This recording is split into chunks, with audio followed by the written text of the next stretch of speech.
neste momento, Deus, através desta emissora, leva até você mais um programa de fé, com hinos, orações e uma palavra poderosa a seu favor.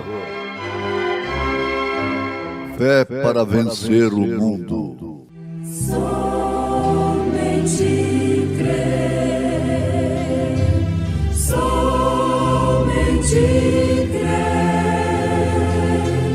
tudo é possível, somente crer, somente crer, somente crer, tudo é possível, somente crer.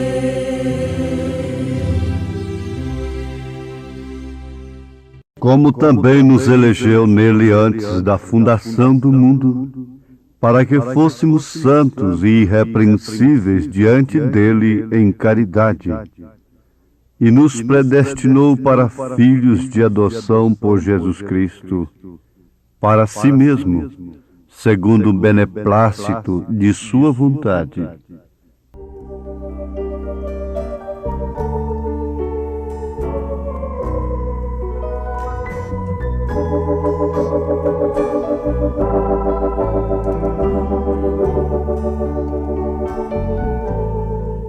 Deus colhe o que ele semeou.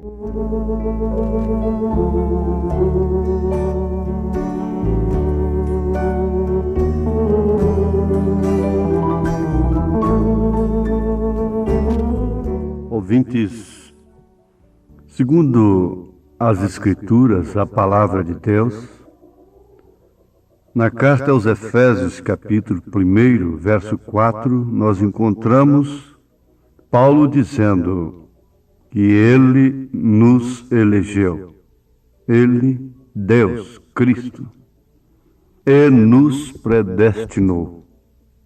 Isto quer dizer que ele nos semeou. E é bom lembrarmos que aquilo que você semeia, você colhe. E Deus colhe também o que ele semeia. Logicamente, cada um colherá o que semeou. Agora, a semente já estava na terra. Tudo era trevas. Não havia luz nas trevas. Tudo estava escuro. A primeira palavra falada que houve foi haja luz. Não foi haja luz nas trevas. Não foi haja trevas, porque aonde há luz não há trevas. Deus nunca falou haja trevas, porque Ele não é o semeador das trevas. Ele disse haja luz. Então, você deve sustentar isto na sua fé, estabelecer isto na sua fé, que a primeira palavra falada foi haja luz.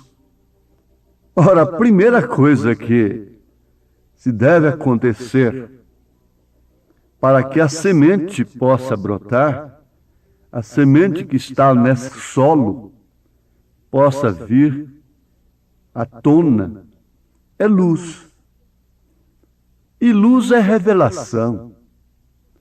Luz é a divina revelação do Espírito Santo. Nós temos o exemplo do natural. O homem semeia no ventre da mulher. Ele colhe o filho. Ali está o solo, o ventre fértil. E se de fato ele semeou, ele terá que colher. Com prazer ele vai colher a sua semente, porquanto é o fruto do seu suor, do seu trabalho. Isaías disse no seu livro capítulo 53, que ele, Deus, Jesus, vê o trabalho da sua alma e fica satisfeito. Você que trabalha na lavoura, ao ver toda a colheita salva, armazenada, você agradece a Deus, você fica feliz, você fica satisfeito ao ver o que você plantou estar colhido, estar no celeiro. Arão semeou, quer dizer, gerou a Moisés, a Arão e Miriam. O pai de Moisés chamava-se Arão.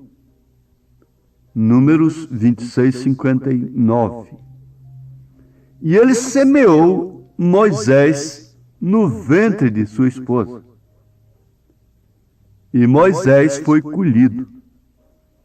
Mas entre milhões de gens, Deus escolheu um.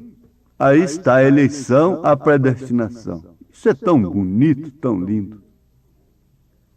Deus escolheu um, dentre milhões de gens, que saiu dos lombos de Arão, ele escolheu um para ser Moisés. Ali estava o profeta com a vara na mão. Potencialmente, a sua mãe tinha um profeta, tipo de Cristo, atravessando o Mar Vermelho, ferindo a rocha, vencendo inimigos. Aquela mãe tinha um filho que representaria a lei. Agora você veja o que é predestinação, o que é eleição. Deus escolheu dentre milhões de gens que saíram dos lombos de Jessé, ele escolheu a Davi.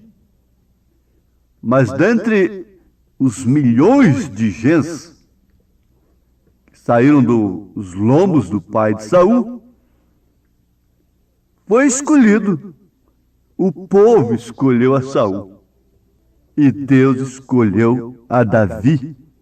Dentre milhões de gens, de sementes, que estavam nos lombos de Jessé, ele escolheu a Davi. E isso vem de sequência em sequência. Davi, com seus lombos cheios de gens, de sementes, gerou Absalão, gerou tanta gente. Ele próprio, você vê, o próprio Davi ter um filho que era seu inimigo de morte, Absalão, que ficava na porta, angariando simpatia, maldizendo o rei, perdoando impostos, fazendo um trabalho de subversão, de suborno, contra o seu próprio pai. Ora, quem semeou a Absalão foi Davi. E de um casamento honesto. Ele veio de um casamento honesto. Agora, dos mesmos lombos saiu Salomão, dentre milhares e milhares de gens. Eu quero mostrar a soberania de Deus, porque perfeição é eleição. O tema é este: elegeu e predestinou. Não importa, veja de quem veio Salomão. De qual matriz? Deveria ter vindo de uma virgem, porque Davi tinha virgens à sua disposição. Mas veio de Betseba, a mulher de Urias. Através dela é que Deus quis, a sua soberania foi esta. Mas o que eu quero chamar a atenção dos meus ouvintes é para isto: é que Davi semeou Salomão no ventre de Betseba. E Salomão foi o sucessor de Davi. Davi não pôde construir o templo, porém Salomão foi escolhido para isto. Davi é um tipo de Cristo, Salomão então é um tipo do Espírito Santo. Davi não construiu o templo porque do sangue que foi derramado, Jesus Cristo derramou sangue, foi crucificado, foi assunto aos céus e logo desceu em forma de Espírito. O Espírito Santo construiu a igreja. Ele é o arquiteto, ele é o construtor da igreja. Agora, antes, porém, de todas estas semeaduras, nós temos a serpente semeando Caim no ventre de Eva. Você sabe que isto tem que ser reconhecido pelos predestinados e pelos elegidos desde antes da fundação do mundo. Aquilo que é alegoria, eles dizem que é um tipo perfeito. Aquilo que é alegoria, eles conformam muitas vezes que é uma realidade. E vice-versa. Mas a maçã, essa fruta, esse fruto aí, que é de fato uma alegoria, eles não aceitam como alegoria. O que na verdade é uma alegoria na Bíblia. Quem semeou a Caim foi a serpente, um animal ereto, formoso, lindo, entre o chimpanzé e o homem, e que podia falar, conquistar, e era lindo. A ciência perdeu o elo entre o homem e o macaco, mas Deus não perdeu, o profeta não perdeu, ele falou isso para um médico. Deus não perdeu o elo, ele sabe onde ele está. Ele tirou os ossos da serpente. E ela está aí comendo o pó da terra, não é? O homem é pó, e em pó has de tornar, diz as Escrituras. Mas então aí está, a serpente semeando sua semente, logicamente, ela vai colher a sua semente. Ela colhe crime, ela colhe prostituição, ela colhe roubo, ela colhe morte. Veja, ela colhe tudo o que você possa pensar de atributos do pecado, da incredulidade. Ela colhe, inclusive, um grande espírito religioso, porque Caim não adorou a Satanás, mas sim a Deus. E ela colhe esse grande espírito religioso que faz o altar mais bonito, é o altar mais aparente, mais convidativo, mais uniforme, todo cheio de ética. Agora, Abel foi de fato uma semeadura de Adão. Adão não tinha umbigo, também Eva não, porque eles não nasceram do sexo. Eles não estavam ligados um ao outro pelo sexo. Mas Abel e Caim, ambos tinham umbigos. E já nasceram com os umbigos, isto é, com os cordões umbilicais. Teve que cortar aquilo. Eles eram gêmeos. E um foi gerado pela serpente e outro gerado por Adão. Porque uma criação original de Deus, que não tinha nem umbigo, não podia gerar uma semente homicida. E por isso a mulher não foi criada originalmente. Ela é um subproduto do homem. Deus criou o homem e tirou do homem a mulher, porque o homem não podia cair, mas sim o seu subproduto, para que Deus pudesse, então, manifestar seus atributos de Deus, de Salvador, de curador, semear a sua semente aqui na terra. Ele é um homem vestido de branco semeando trigo. A serpente é o homem vestido de preto semeando joio. Mas o que Deus semeou, ele vai colher.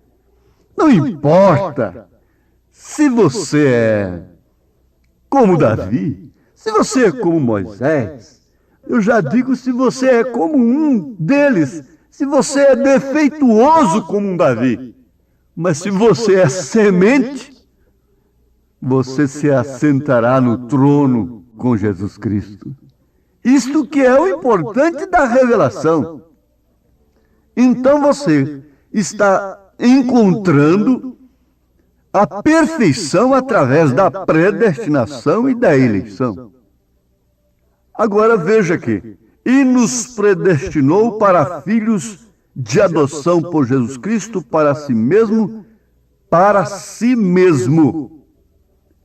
Veja, para si mesmo, não para a sociedade, não para o que possam pensar de mim, mas segundo o beneplácito de sua vontade. Então essa perfeição é relativa, ela é em relação a Deus, e não ao que nós somos como homens, como mulheres. Esaú tinha mais caráter do que Jacó. No entanto, Deus amou a Jacó e aborreceu a Esaú mesmo antes de qualquer um deles fazer o bem e o mal. Você está crendo agora na sua predestinação e na sua eleição? Um dos sinais evidentes de que você é predestinado no corpo de Cristo é que você reconhece a mensagem, o mensageiro do dia. Você reconhece a mensagem e o mensageiro do dia. É o mensageiro do dia que nos mostra essas profundidades que Paulo quis que a igreja visse. Essa largura, este comprimento, essa altura das coisas de Deus. Olhando para cima, vemos Deus semeando. Olhando para os lados, vemos em toda a largura o homem em si. Olhando para a profundidade, nós vemos isto desde o Éden. Nós podemos enxergar antes do Éden, nós podemos enxergar até a primeira palavra falada, haja luz. Isto é profundidade, é você voltar, ir lá no princípio. E na profundidade do Novo Testamento, você vai lá no princípio, que é o fundamento dos apóstolos e dos profetas, e pergunta: que faremos, varões e irmãos? A resposta em Jerusalém, cheia do Espírito Santo, foi: arrependei-vos e cada um de vós seja batizado em nome do Senhor Jesus Cristo para a remissão dos pecados e recebereis o dom do Espírito Santo. Se a resposta lá em Jerusalém pelo Espírito Santo foi esta, em todo o Atos dos Apóstolos, por que agora é em nome do Pai, do Filho e do Espírito Santo? O Espírito Santo foi para a escola de Niceia e entrou no concílio de Niceia para trocar a coisa? Oh, aí está onde você vê sua semente mexendo. E se a luz, haja luz. E a semente já está em você, então isso salta como o menino saltou no ventre de Isabel, com a saudação de Maria. Apenas a saudação de Maria. Aquilo é que é visita que se deve fazer. Aquela foi uma visita graciosa, abençoada. Aquele foi um rodízio de campo maravilhoso. O mundo é mau. As trevas são densas, os credos estão matando. Isso são as lanças romanas que traspassaram a Cristo lá na cruz. 3 pessoas distintas, batismos distintos, tudo isso é lança romana. Mas a mensagem é luz. O mundo é mau, as trevas são densas, mas a mensagem é boa. A luz é clara. A luz ilumina, a luz traz a semente, a luz mostra a perfeição, a eleição. O mundo é mau e as trevas são tão densas, mas o Senhor meus passos vem guiar. Não temo a noite e vejo as recompensas que vêm da luz para que eu possa andar. Oh, vem, Senhor, nesta hora de incertezas. Mas aqui está a hora da certeza, a hora da luz. Antigamente, as mulheres, quando iam dar à luz um filho, ficavam num quarto escuro, só com aquela velinha que queimava num copo de azeite. Não era muito fácil ver o rostinho do recém-nascido. Mas, assim que ela podia ver, não tinha coisa mais perfeita e mais bonita do que seu filhinho recém-nascido. Assim é Deus com seus filhos. Ele pode ter o nariz chato, nariz comprido, a orelha grande. A mamãe diz, o papai diz, que coisa bonita quando abriu a porta do quarto, abriu a janela, pode ver agora, até o narizinho dele é lindo. Ele é perfeito para o pai, para o vizinho ele é feio. Você é perfeito para o pai, que é Deus. Então, a sua perfeição vem de eleição, de predestinação, de filiação. E Deus te olha como você olha seu filhinho, não é como o vizinho olha para ele.